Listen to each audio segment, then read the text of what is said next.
الحمد لله نحمده ونستعينه ونستغفره ونؤمن به ونتوكل عليه فنعوذ بالله من شرور أنفسنا ومن سيئات أعمالنا من يهده الله فلا مضل له ومن يضلله فلا هادي له ونشهد أن لا إله إلا الله وحده لا شريك له ولا نظير له ولا وزير له ولا مشير له ولا معين له ولا هادي له ولا ولد له ولا والد له سيد الرسل وخاتم الأنبياء المبعوث إلى كافة للناس بشيرا ونذيرا وداعيا إلى الله بإذنه وسراجا منيرا أما بعد فأعوذ بالله من الشيطان الرجيم بسم الله الرحمن الرحيم إلا تنصروه فقد نصره الله إذ أخرجه الذين كفروا ثاني اثنين إذ هما في الغار إذ يقول لصاحبه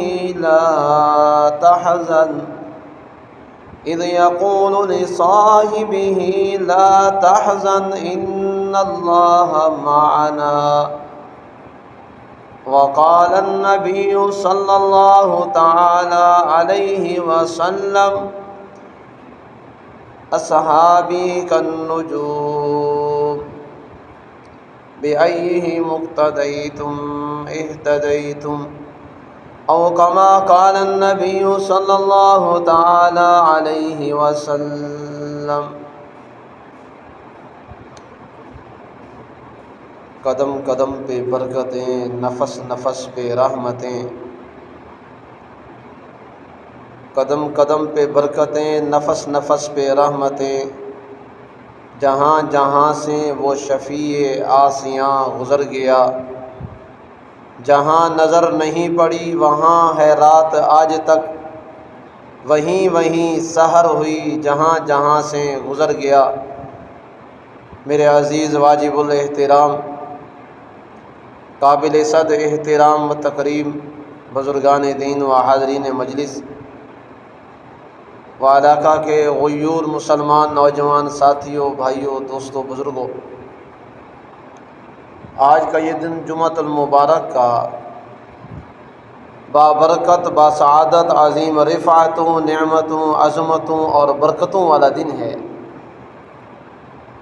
اسلامی لحاظ سے یہ مہینہ صفر المظفر کا مہینہ اختتام پذیر ہونے والا ہے۔ آج 28 صفر المظفر ہے۔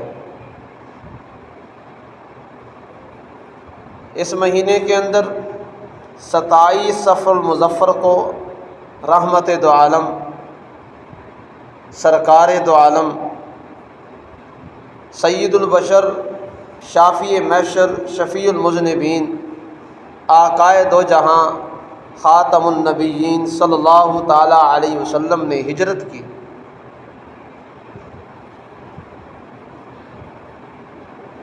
سابقہ 2 جمعہ سے ہجرت کا واقعہ آپ کے سامنے گوشوار کر رہا ہوں۔ آج کوشش ہوگی کہ ہجرت کا واقعہ مختصر انداز میں بیان کر کے اس کو ختم کریں، کیونکہ آگے ربیع الاول کا مہینہ بھی آنے والا ہے۔ میرے بھائیو، دوستو، بزرگوں، حضور اقدس صلی اللہ تعالیٰ علیہ وسلم کے ساتھ رفیق سفر جو دوسرے ساتھی تھے، خلیفہ اول سیدنا صدیق اکبر رضی اللہ تعالی عنہ، آپ صلی اللہ تعالیٰ علیہ وسلم کے ساتھ انہوں نے سفر ہجرت کیا۔ جب حضور اقدس صلی اللہ تعالیٰ علیہ وسلم نے کچھ عرصہ پہلے اپنے یار صدیق اکبر کو عرض کیا تھا کہ صدیق آپ نے تیاری اپنی رکھنی ہے، ہم نے کچھ عرصے تک ہم نے اس مکہ سے کوچ کر کے مدینہ کی طرف جانا ہے، ہم نے ہجرت کرنی ہے۔ تو صدیق اکبر رضی اللہ تعالی عنہ نے اس وقت سے تیاری شروع کر دی تھی۔ حدیث مبارکہ میں آتا ہے کہ صدیق اکبر نے 2 ماہ پہلے 2 اونٹنیاں تیار کی، اور 2 اونٹنیاں تیار کی اس انداز سے کہ ان کو اعلیٰ قسم کے ان کو کھانے کے لیے چیزیں مہیا کرتے صدیق اکبر۔ ببول کے درخت کے پتے ان اونٹنیوں کو کھلایا کرتے تھے۔ اس وقت ببول کا درخت بڑا مشہور تھا جانوروں کے کھلانے کے لیے، ان کے پتے جانوروں کے لیے بہت اچھے رہتے ہیں۔ صدیق اکبر نے ان 2 اونٹنیوں کو صرف ہجرت کے لیے تیار کیا کہ ان 2 اونٹنیوں کو ہم ہجرت پہ لے کر جائیں گے۔ ایک اونٹنی پر رحمت کائنات رحمت دو عالم صلی اللہ تعالیٰ علیہ وسلم سوار ہوں گے، اور دوسری اونٹنی پر میں خود سوار ہوں گا، جس کے بارے میں لکھا ہے ایک اونٹنی کی قیمت اس وقت 800 درہم تھی۔ آج بھی اگر درہم کا ریٹ پتہ کریں قیمت کا تو لاکھوں روپے میں جا کر وہ ایک اونٹنی تیار ہوئی۔ صدیق اکبر نے وہ اپنے یار حضور اقدس صلی اللہ تعالیٰ علیہ وسلم کے لیے اونٹنی تیار کی۔ جب آقا آ گئے تو صدیق اکبر رضی اللہ تعالیٰ عنہ نے اونٹنی پیش کی۔ حضور صلی اللہ تعالیٰ علیہ وسلم نے فرمایا صدیق اس اونٹنی کی قیمت بتائیں۔ صدیق اکبر نے فرمایا حضور میں نے قیمت کی غرض سے اس کی تیاری نہیں کی، یہ تو میں نے آپ کی خدمت کے لیے اس اونٹنی کو میں نے تیار کیا ہے تاکہ زیادہ سے زیادہ اس میں طاقت ہوگی، کیونکہ سفر جو ہے بہت زیادہ ہے، تو اس لحاظ سے اونٹنی جتنی مضبوط ہو اتنی سفر بہتر گزرے گا۔ تو میرے بھائیوں، دوستوں، بزرگوں، اب حضرت ابوبکر صدیق رضی اللہ تعالی عنہ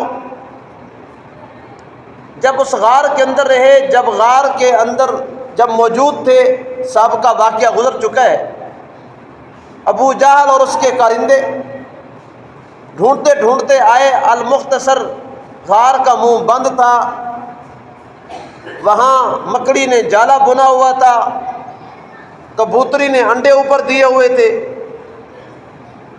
اس کے بعد اللہ نے ان کے دل و دماغ پہ پردہ ڈالا تھا۔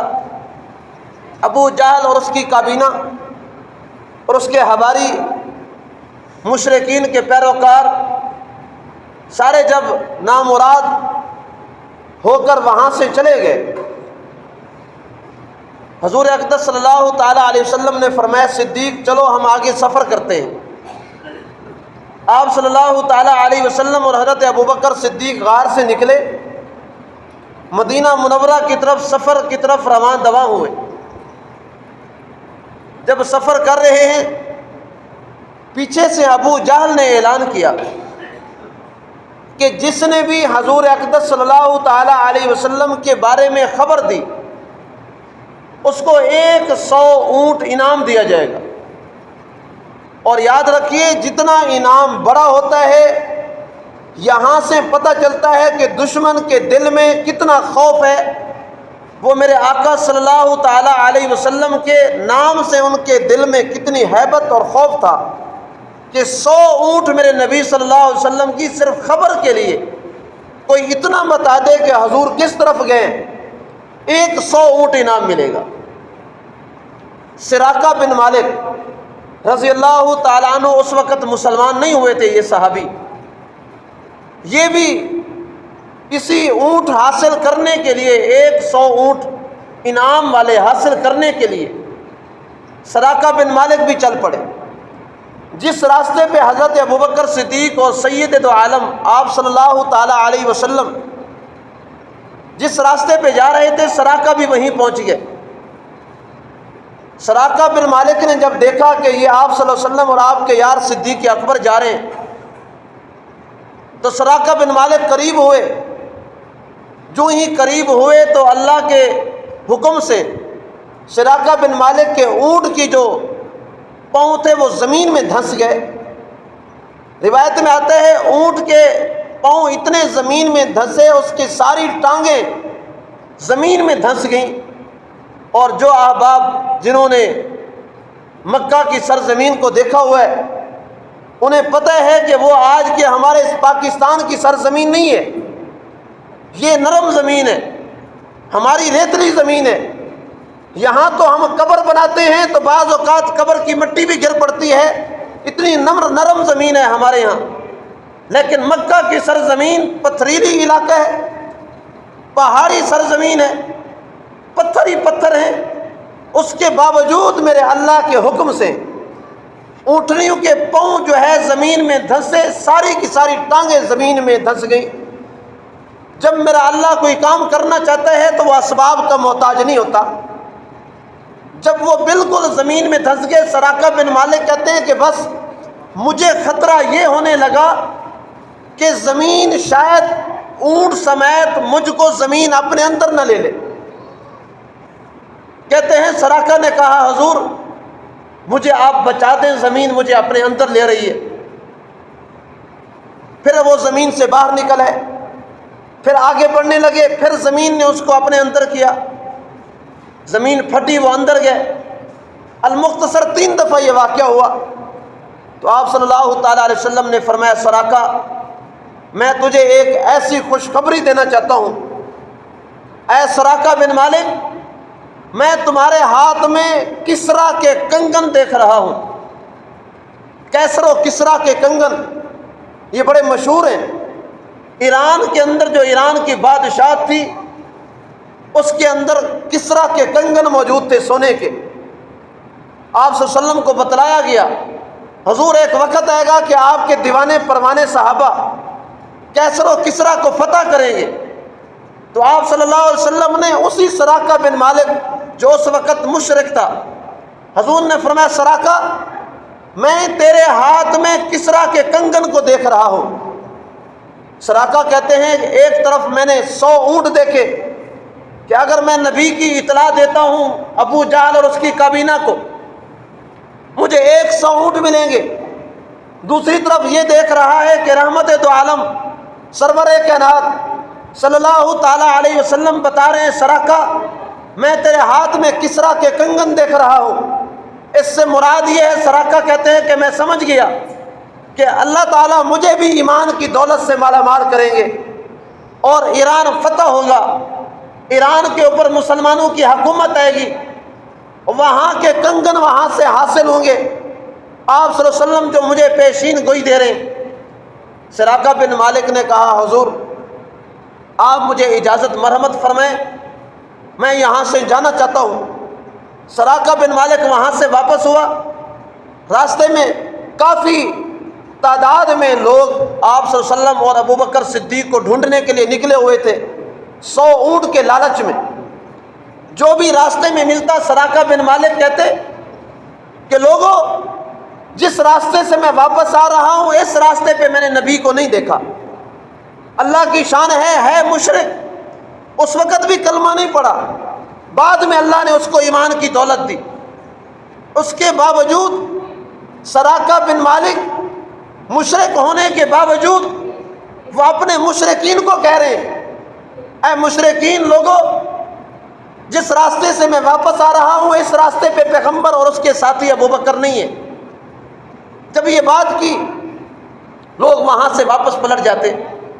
سراقہ نے کہا میرے دل میں ایمان اسی وقت گھر کر گیا تھا جب میں آیا تھا حضور کا دشمن بن کے آیا تھا، لیکن جب پیغمبر صلی اللہ تعالیٰ علیہ وسلم نے مجھے خوشخبری دی، سراقہ میں تیرے ہاتھ میں کسرا کے کنگن دیکھ رہا ہوں، اس وقت فرمایا کہ میں سمجھ گیا کہ اللہ میرے دل میں ایمان ضرور عنایت فرمائیں گے۔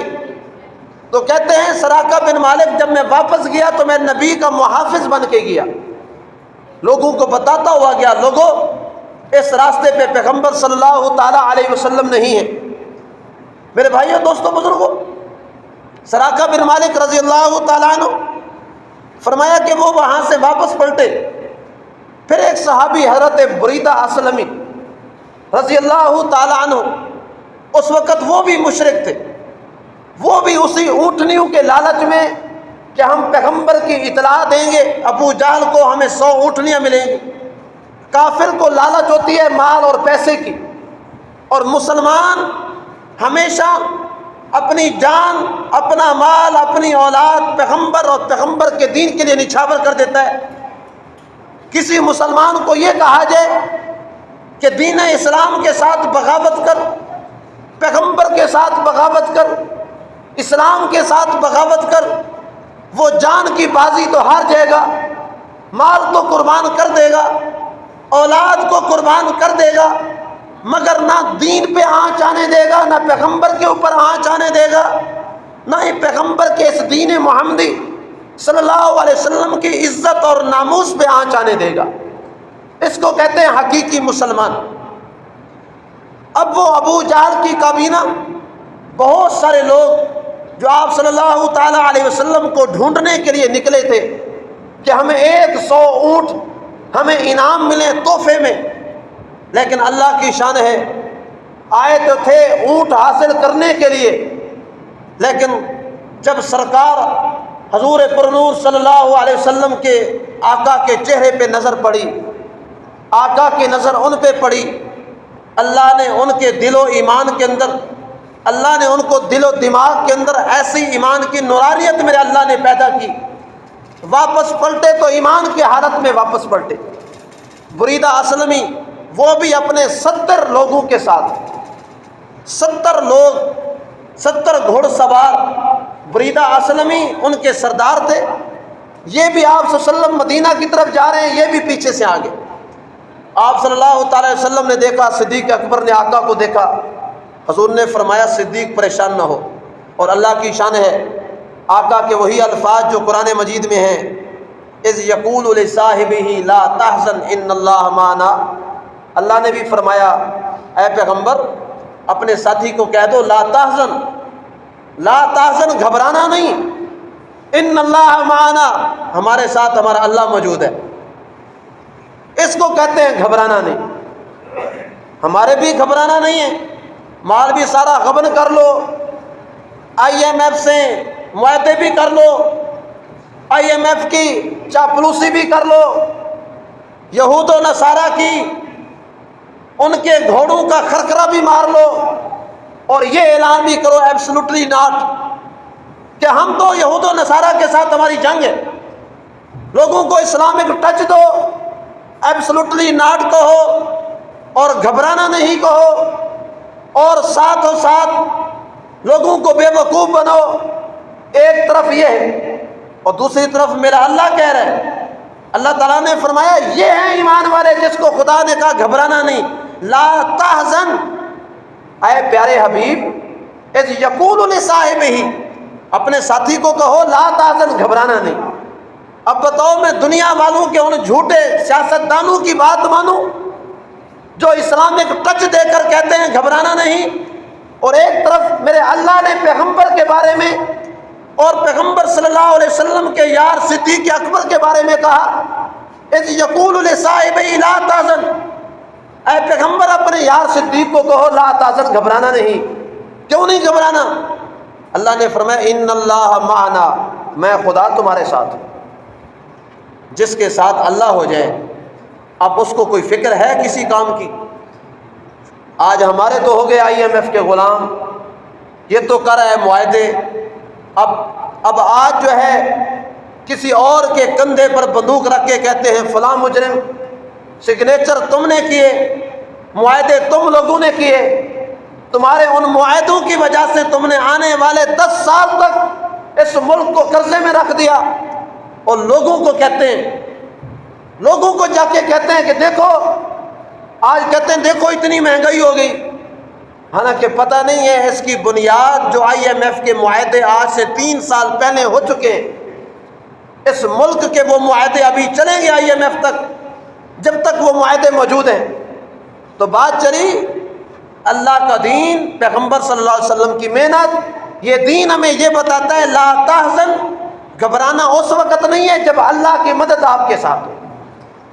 تو میرے بھائیو، دوستو، بزرگوں، حضرت ابوبکر صدیق نے آقا کو دیکھا، آقا نے فرمایا صدیق گھبرانا نہیں، 70 گھوڑ سوار جہاں آ جائیں اور 2 آدمی ہجرت کر کے جا رہے ہوں، 70 گھوڑ سوار آ چکے ہیں۔ آپ صلی اللہ علیہ وسلم نے بریدہ اسلمی 70 گھوڑ سوار کا سردار اس کو بلایا، بریدہ ادھر ہو۔ بریدہ سامنے آیا، روایت میں آتا ہے آقا کے سامنے ٹھہرا، آنکھوں میں آنکھیں آقا نے ملیں۔ آقا نے فرمایا بریدہ انا محمد ابن عبداللہ، انا محمد الرسول اللہ صلی اللہ علیہ وسلم، اے بریدہ مجھے اللہ کا رسول محمد صلی اللہ علیہ وسلم کہتے ہیں۔ صرف اتنا لفظ کہا۔ یہ تو وہ لفظ ہے اگر عام انسان کہتے ہیں یہ تو عام لفظ ہے، لیکن عام لفظ اس کے لیے ہے جو عام میرے جیسا آدمی یہ لفظ کہے۔ اگر یہ لفظ پیغمبر اسلام کے منہ سے نکلے کہ انا محمد الرسول اللہ صلی اللہ تعالی علیہ وسلم، یہ کافر پہ ایسا روب گرا، ایسا دبدبا آیا، ایسا آنکھوں میں آنکھیں ڈالی، ایسے روب دار الفاظ۔ حضرت بریدہ اسلمی کہتے ہیں پیغمبر کے منہ سے یہ لفظ نکلے، یہ لفظ میرے دل و دماغ میں ایسے اترے جا کے دل میں بیٹھ گئے۔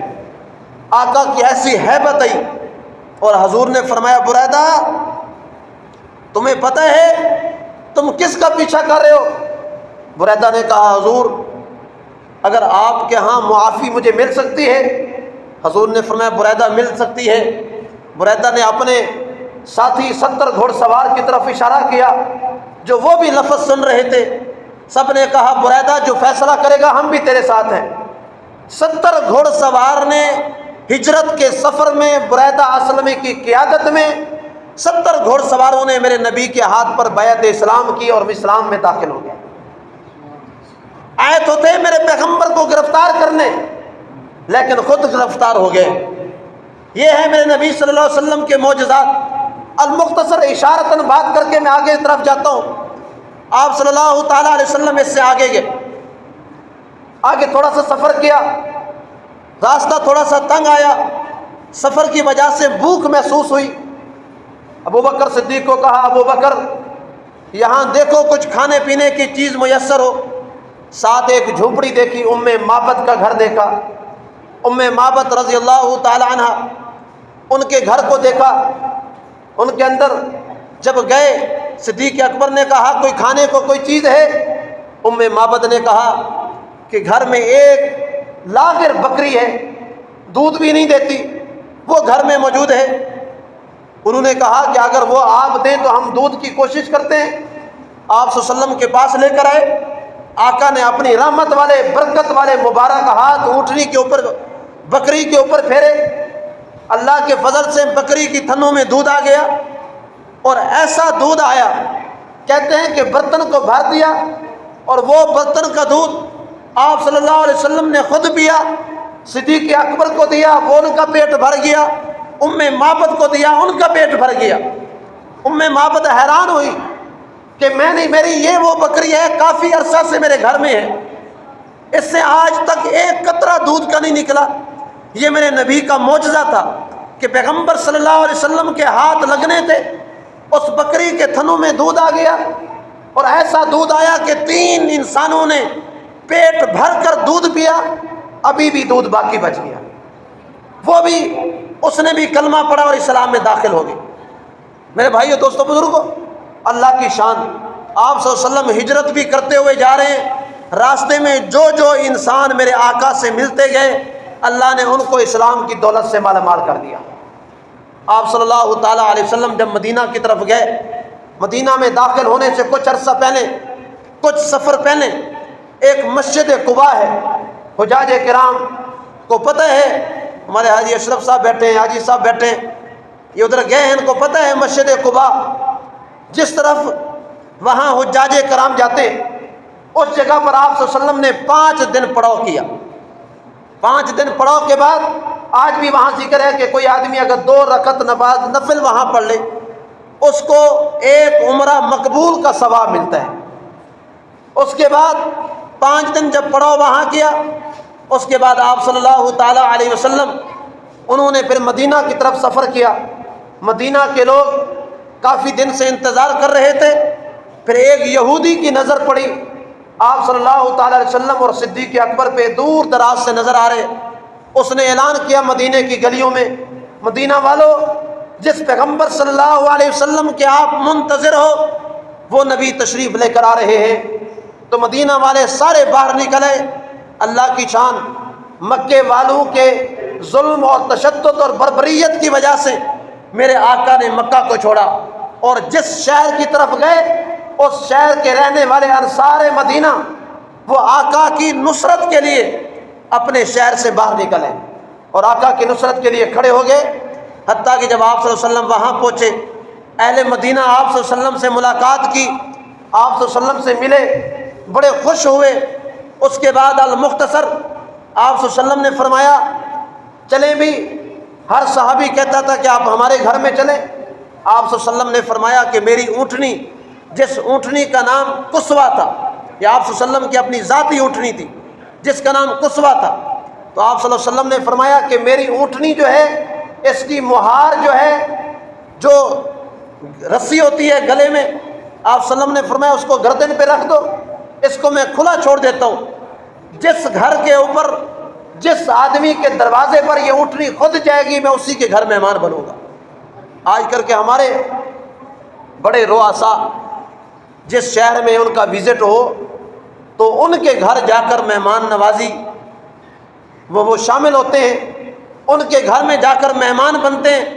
جو اچھا کھاتا پیتا انسان ہو، اچھا استعداد کا مالک ہو، لیکن آپ صلی اللہ علیہ وسلم کے صفات کو دیکھیے۔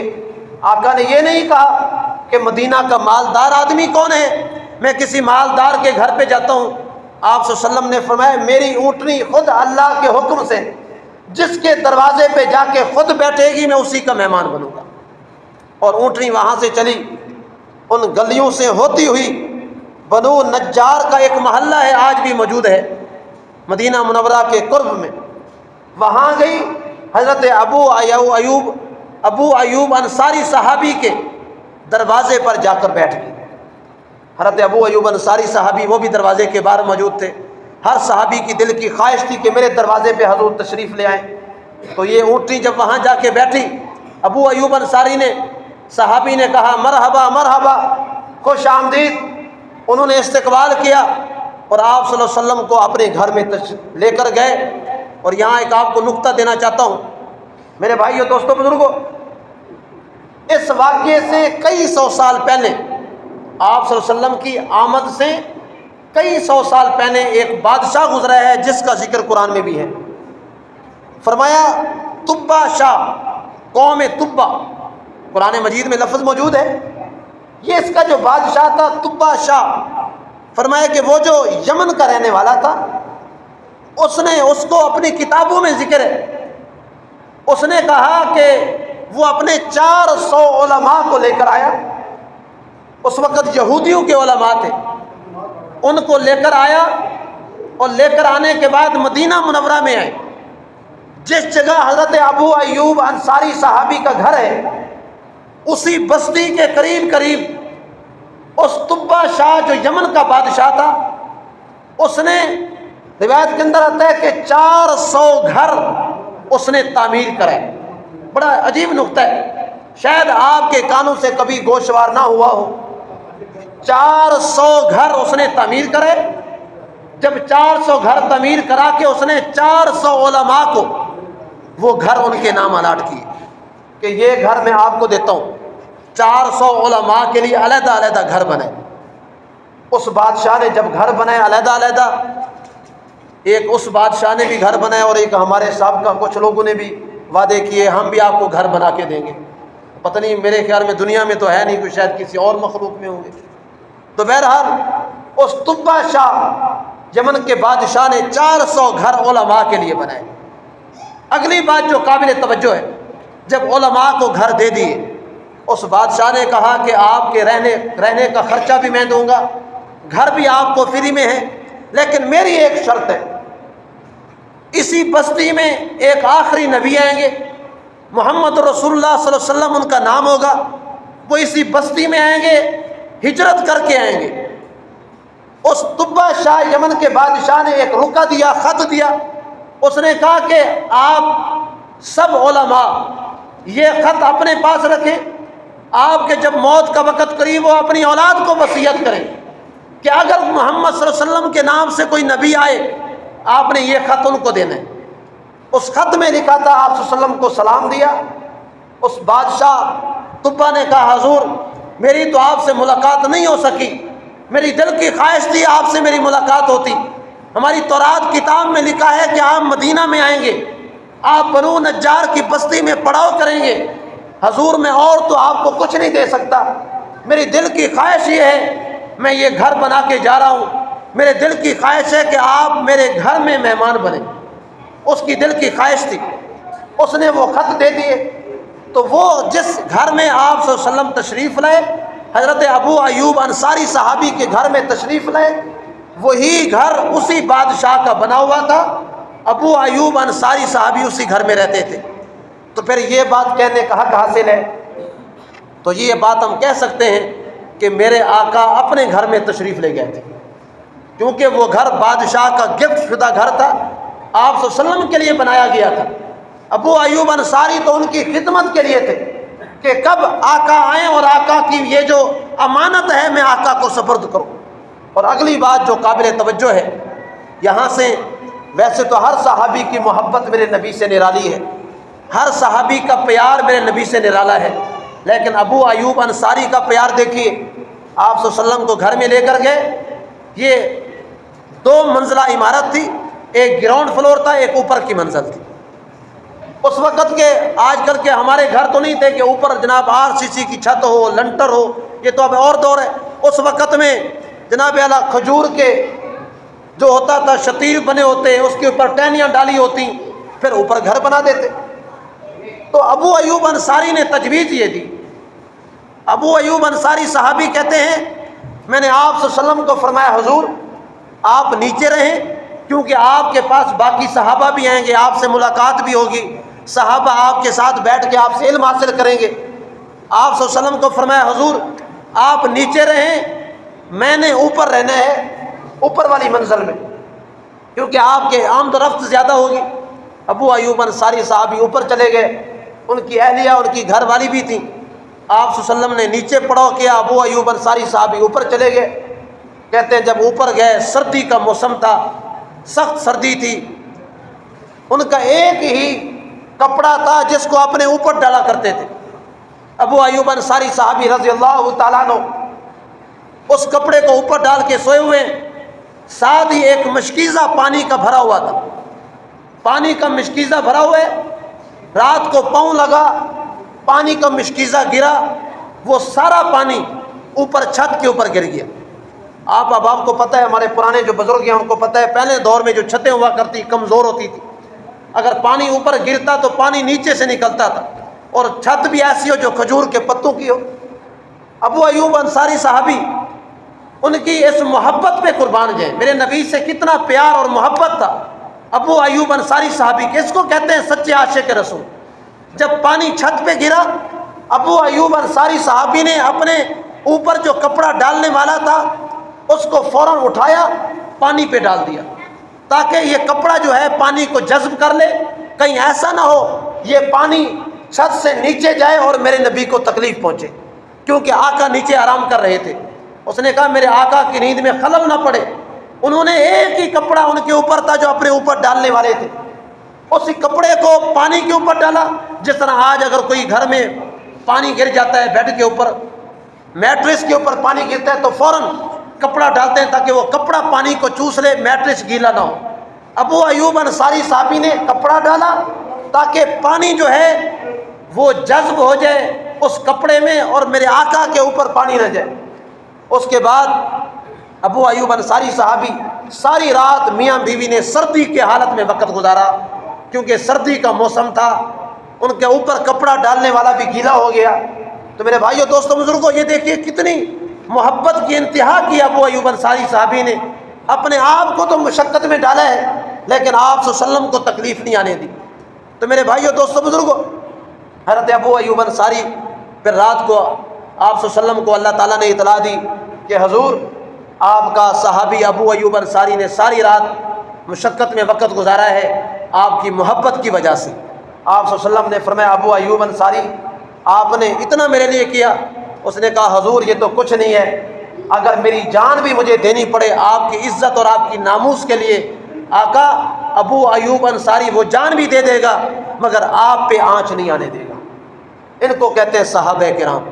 صحابہ ایسے نہیں بنے، ہم بار بار صحابہ کرام کے بارے میں کہتے ہیں، صحابی رسول کہتے بھی اسے ہیں جس کے اندر محبت کی انتہا ہو، اس کو کہتے ہیں صحابی رسول۔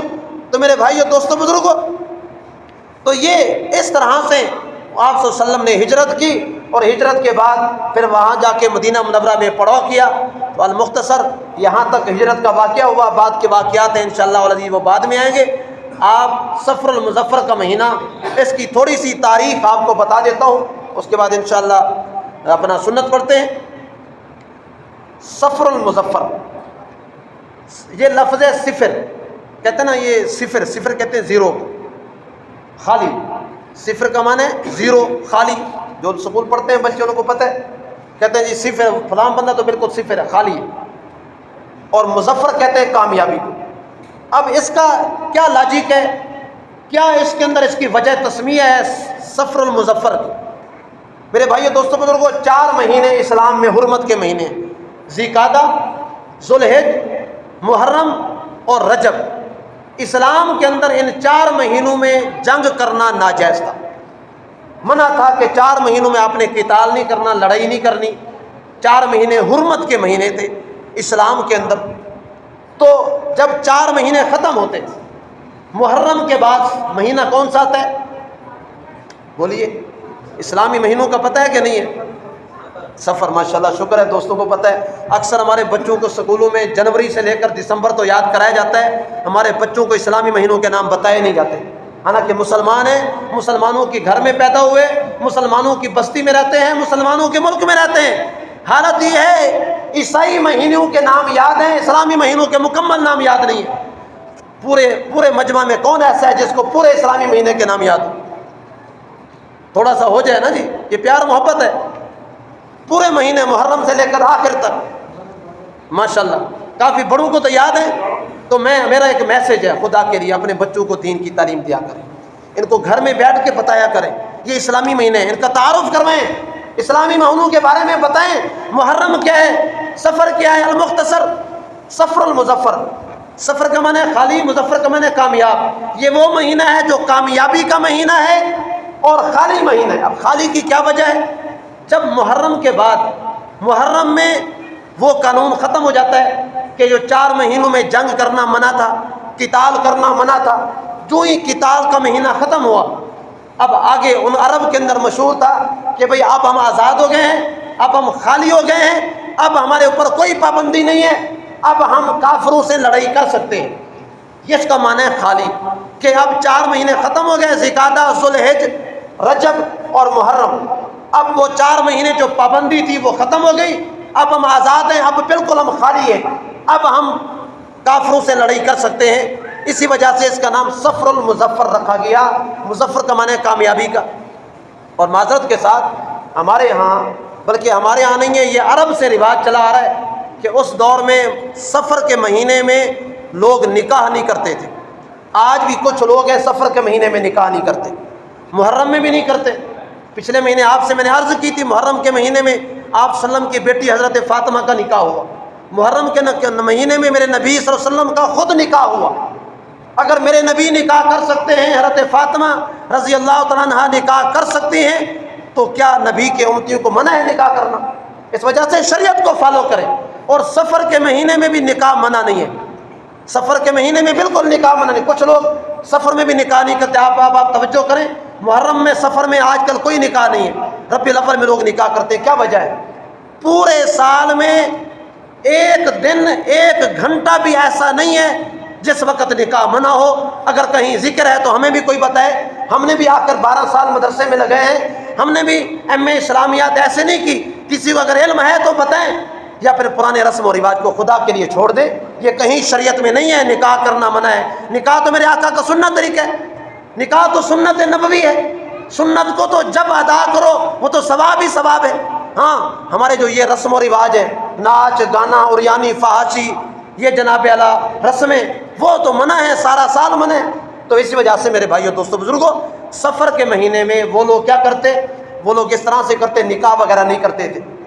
آپ صلی اللہ علیہ وسلم کی ایک حدیث ہے، فرمایا بخاری کی حدیث ہے، فرمایا لا عدو ولا کیرتا ولا حامتا ولا سفرتا. آپ صلی اللہ علیہ وسلم نے 4 چیزوں سے منع فرمایا. اب چاروں کی تشریح کا وقت نہیں ہے. آخری جو لفظ ہے ولا سفرتا، حضور نے فرمایا سفر کو جو لوگ منحوس کہتے ہیں، حضور نے فرمایا ولا سفرتا. یہ بخاری میں حدیث ہے. حضور نے فرمایا یہ سفر کا مہینہ یہ نحوستی مہینہ نہیں ہے. اب جب میرے نبی نے کہہ دیا نحوستی مہینہ نہیں ہے، بتاؤ نبی سے بڑھ کر کسی کی دلیل ہو سکتی ہے؟ میرے نبی کی حدیث ہے بخاری شریف میں. تو خدا کے لیے ہم یہ رسم و رواج کو چھوڑیں، سفر کے مہینے کو نحوستی مہینہ قرار نہ دیں. یہ بھی اللہ تعالیٰ کا ہے، بلکہ یہی وہ سفر کا مہینہ ہے جس مہینے کے اندر فرمایا کہ جو کسرا فتح ہوا تھا حضرت عمر فاروق کے دور میں. جب کسرا فتح ہوا، کسرا کا جو مال غنیمت آیا وہ مدینہ منورہ کے سین میں حضرت عمر فاروق لے کر بیٹھے ہوئے ہیں. کسرا کا بہت زیادہ مال اور سونا. اور یہاں سے ایک بات نکلی جو آپ کو میں نے شروع میں بتایا تھا کہ وہ جو حضرت ایک صحابی تھے، جس صحابی نے حضرت سراقہ، جس صحابی کو حضور نے فرمایا سراقہ میں تیرے ہاتھ میں سونے کے کنگن دیکھ رہا ہوں. تو حضرت عمر فاروق کا جب دور آیا، ان کو جب کسرا انہوں نے فتح کیا، اس بیت المال میں جو مال غنیمت آیا اس میں سونے کے کنگن بھی موجود تھے. حضرت عمر فاروق نے سونے کے کنگن اٹھائے اور سراقہ بن مالک صحابی کو بلایا. کہا میرے نبی نے تجھے ایک خوشخبری دی تھی، اور میرے نبی صلی اللہ علیہ وسلم کی بات ہر بات حق اور سچ ہوتی ہے. حضرت عمر فاروق نے کہا آج میں نبی کی بات سچ ثابت کرنے لگا ہوں. حضور نے فرمایا تھا سراقہ ایک وقت آئے گا تیرے ہاتھ میں کسرا کے کنگن ہوں گے. عمر فاروق نے فرمایا مسلمان مرد کے لیے سونا پہننا حرام ہے. یہ شرعی مسئلہ بھی ساتھ سن لیں. آج کل کے ہمارے مرد سونے کی انگوٹھیاں پہنی ہوئی ہیں، کوئی سونے کی جناب اعلیٰ مرد ہو کے ماشاءاللہ وہ کان میں بالیاں پہنی ہوئی ہیں مسلمان، مگر طریقہ اسلام کا نہیں ہے. یاد رکھیے سونا مرد کے لیے حرام ہے. سونے سے مراد یہ گولڈ، سونا وہ نہیں جو رات کو نیند کر کے سو جاتے ہیں. کوئی بندہ کہ جی مولوی صاحب کہہ رہے تھے جی سونا حرام ہے، اور جی سونا ہی نہیں ہے، ساری رات جاگتے ہی رہنا ہے. خدا کے لیے دین صحیح سمجھا کریں. سونا جو گولڈ ہے جو عورتیں پہنتی ہیں یہ مرد کے لیے حرام ہے. مرد پہنے چاندی پہن سکتا ہے، چاندی کی انگوٹھی پہن سکتا ہے، آپ صلی اللہ علیہ وسلم کا سنت طریقہ ہے. چاندی پہنے سونا نہ پہنے. آقا نے فرمایا جو مرد سونا پہنتا ہے قیامت والے دن جنت میں جب وہ مرد جائے گا اس کو سونا نہیں پہنایا جائے گا. اب مرضی ہے ہم یہاں کا سونا چھوڑیں یا جنت کا چھوڑیں، ہماری مرضی. اصل بات آپ صلی اللہ علیہ وسلم نے فرمایا اے سراقہ ایک وقت آئے گا تیرے ہاتھ میں کسرا کے کنگن پہنائے جائیں گے. حضرت عمر فاروق نے آپ صلی اللہ علیہ وسلم کا وہ جو بتایا ہوا پیشین گوئی تھی، حضرت عمر فاروق نے کہا اے سراقہ تھوڑی دیر کے لیے، سونا ویسے تو حرام ہے، گولڈ پہننا حرام ہے، سراقہ میرے نبی کی پیشین گوئی کو آج سچ ثابت کر دے. کہیں ایسا نہ ہو تجھے آج میں سونا نہ پہناؤں اور آج کے جانے کے بعد کوئی نسل اٹھے اور میرے نبی پہ انگلی اٹھائے. دیکھو مسلمانوں تمہارے نبی نے پیشین گوئی دی تھی، وہ پیشین گوئی سچ ثابت نہیں ہوئی. آج عمر یہ برداشت نہیں کرے گا. اس عمر فاروق نے وہ سونے کے کنگن حضرت اس صحابی کو پہنائے. اس صحابی کو پہنانے کے بعد اس کے بعد تھوڑی دیر کے بعد دوبارہ واپس اس نے اتار دیے. تو حضور صلی اللہ علیہ وسلم کی پیشانی